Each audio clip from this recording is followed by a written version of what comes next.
আজকে আমরা বসে দেখি 9 অধ্যায়ের 8 নম্বর থেকে অঙ্কগুলি করার চেষ্টা করব। দেখে নাও 8 নম্বর অঙ্ক। 8 নম্বর অঙ্কে বলছে আমাদের চ্যাটার্জি পাড়া লাইব্রেরিতে 21টি গল্পের বই আছে।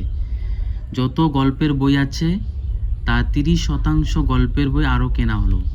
আমরা হিসাব করে দেখব এখন মোট লাইব্রেরিতে কতগুলি বই হলো। তো সবার প্রথম আমরা লিখে নিব যে লাইব্রেরিতে বই আছে 21টি। লিখব এখানে 8 নম্বর দিয়ে লাইব্রেরিতে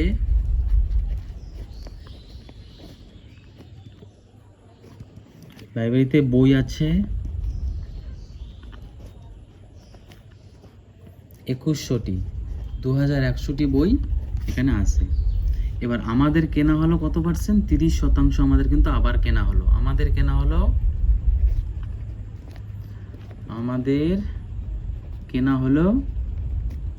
30% পার্সেন্টেজ আমরা দিতে পারি অথবা আমরা শতাংশ দিতে পারি।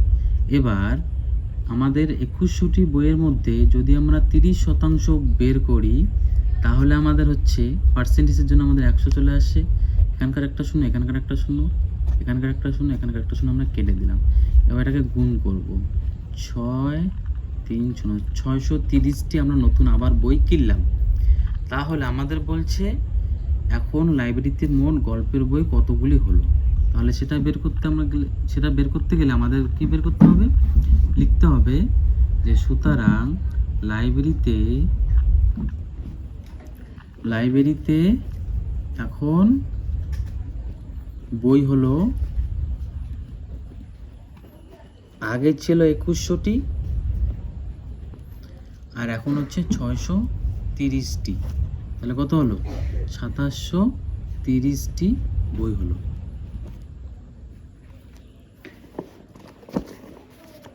এবার আমরা 9 দাগের অঙ্কটি করব।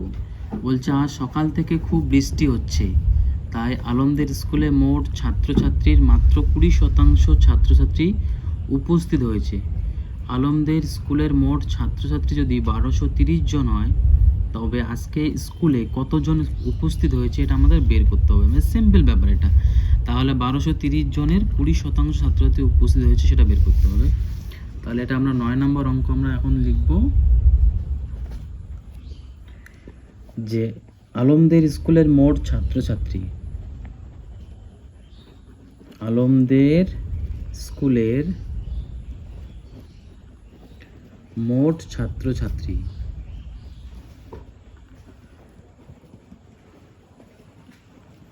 কতগুলি? 1230 জন। স্কুলে উপস্থিত হয়েছে কতজন? উপস্থিত হয়েছে লিখবো আমরা, উপস্থিত হয়েছে 20% স্টুডেন্ট হচ্ছে উপস্থিত হয়েছে। তাহলে আমাদের কি করতে হবে? টোটাল হচ্ছে 1230 জন, সেখান থেকে আমরা যদি 20% বের করি 100, তাহলে এখানকার একটা শূন্য, এখানকার একটা শূন্য আমরা কেটে দিলাম। তো তবে এখন কি হচ্ছে? এখানকার একটা শূন্য আবার এখানকার একটা শূন্য কিন্তু আমরা কাটতে পারি। তাহলে আমরা দেখব 3 দুগুণি 6, 2 দুগুণি 4, 2 একে 2, 246 জন। এখন উত্তর লিখব কি? সুতরাং আজ স্কুলে 246 জন ছাত্রছাত্রী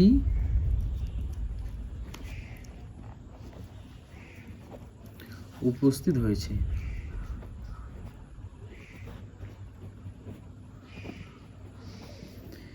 এবার আমরা 10 দাগের অঙ্কটি দেখব।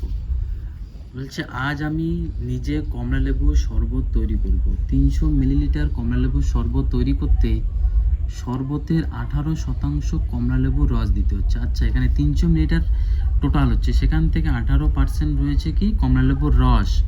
তাহলে আমাদের দেখতে হবে সেখান থেকে কত মিলিলিটার হচ্ছে কমলালেবুর রস আছে। আমাদের সিম্পলভাবে আমরা বের করব কি? 10 নম্বর অঙ্ক এটা। 10 নম্বর অঙ্ক আমরা দেখছি মোট শরবত সমান হচ্ছে 300 মিলিলিটার।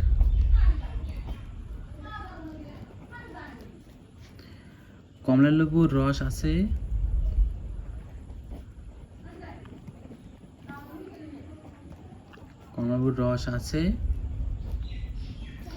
আমাদের 18%। তাহলে এবার 300-এর মধ্যে 18% বের করতে গেলে আমাদের এটাই তো নিয়ম। এখানকার 2টা শূন্য, এখানকার 2টা শূন্য আমরা কেটে দিলাম। 3 8 24, আর 3 অক্ষে 3 আর 2 5, তাহলে 54 মিলিলিটার। অর্থাৎ আমাদের 300 মিলিলিটার শরবতের মধ্যে 54 মিলিলিটার কমলালেবুর রস আছে। তাহলে এখন লিখব, সুতরাং 54 মিলিলিটার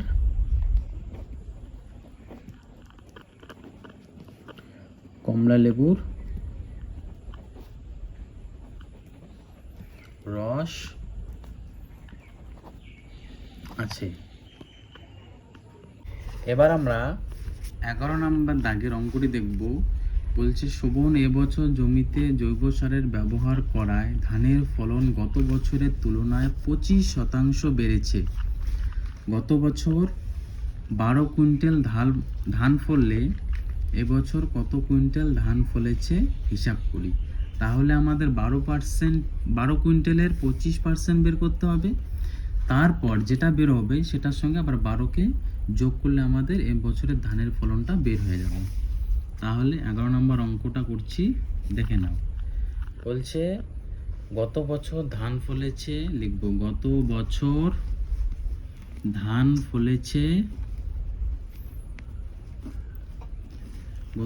ধান ফলেছে 12 কুইন্টাল।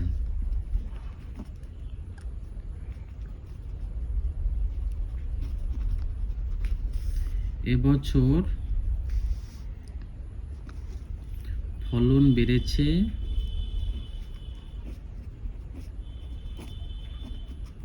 25%। অর্থাৎ 12 কুইন্টালের 25% আমাদের বের করতে হবে। 100 দিয়ে আমরা ভাগ করব। তাহলে 4 25-এ 100, তাহলে 3 4-এ 12, অর্থাৎ 3 কুইন্টাল ধান এবার বেশি ফলছে।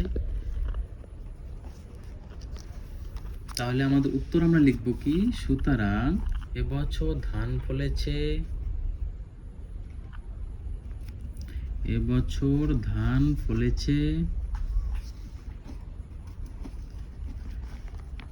12 যোগ 3 সমান হচ্ছে 15 কুইন্টাল।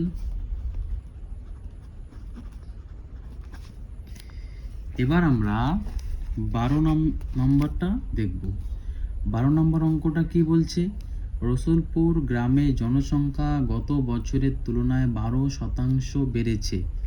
আগে ওই গ্রামের জনসংখ্যা 775 জন হলে এখন জনসংখ্যা কত জন হয়েছে হিসাব করি। তাহলে লিখব, এটা 12 নম্বর অঙ্ক। এই 12 নম্বর অঙ্কে আমরা লিখব প্রথমে যে আগে গ্রামের জনসংখ্যা ছিল, আগে গ্রামের জনসংখ্যা ছিল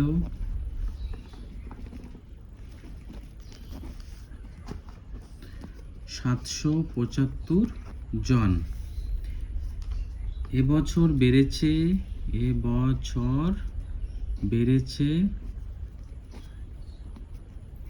12%। অর্থাৎ 775 জনের মধ্যে যদি আমরা 12% বের করি তাহলে আমাদের 100 দিয়ে ভাগ করতে হবে।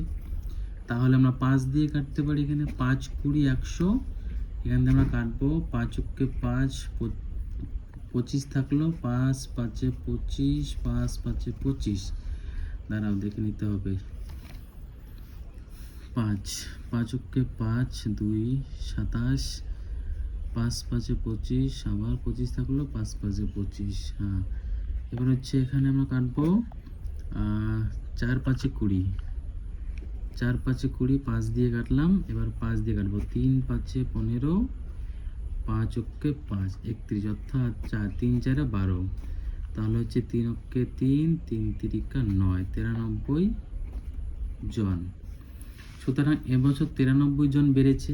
তাহলে মোট কতজন বেড়েছে হিসাব করতে হবে। লিখব, সুতরাং এখন বা এবছর মোট জনসংখ্যা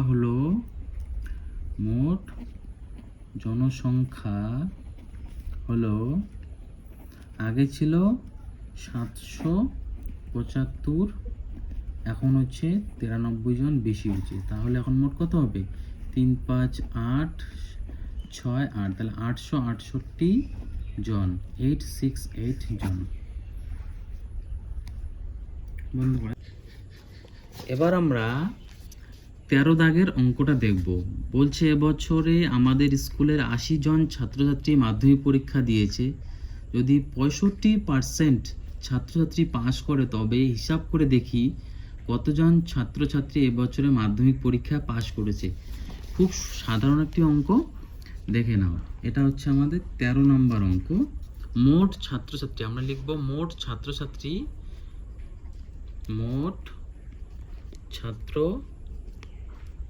ছাত্রী কতজন? 80 জন আমাদের বলে দিয়েছে। এখানে পাস করেছে কতজন?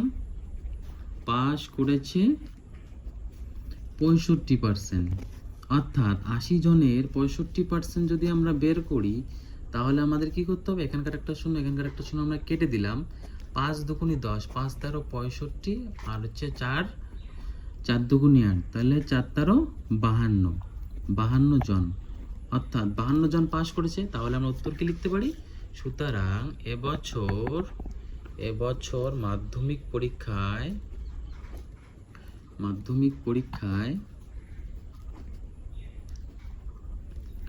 52 জন ছাত্রছাত্রী পাস করেছে।